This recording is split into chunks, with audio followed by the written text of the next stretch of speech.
في أخبار الرياضة، وفي كرة القدم غادرت بعثة المنتخب الوطني أرض الوطن على متن طائرة خاصة تأهبا للمشاركة في كأس أفريقيا 2025. في الغادي اللي هو غادي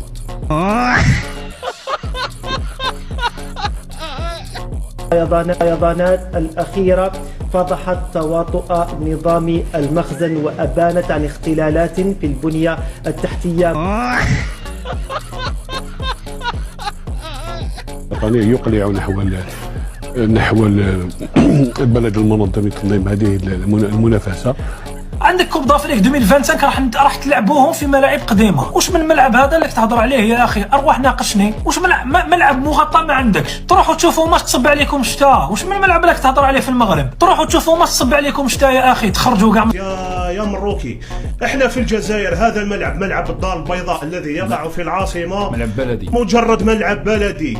هذا الملعب ليس مؤهلا من الكاف وما راهوش ملعب مستوى. احنا جامي باهينا ولا تفاخرنا بهذا الملعب. هذه الجماهير تستطيع أن تعود إلى الاحتجاج يوم افتتاح البطولة، وسوف لن تستطيع القوات المغربية بكل أطيافها أن تقف أمام المد الجماهيري عندما يثور على المخزن وعلى هذه الألاعيب.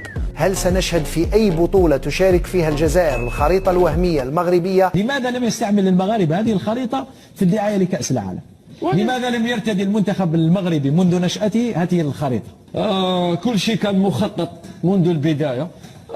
كان واحد المقبالي يقول لك ما الشارع مش القصر، تسمى لا كلات سيرمون قصرها. هما لو كانوا يعني اذكياء الفريق المغربي كان ينحي هذه الخريطه، يدير عالم المغرب. لماذا لا تريد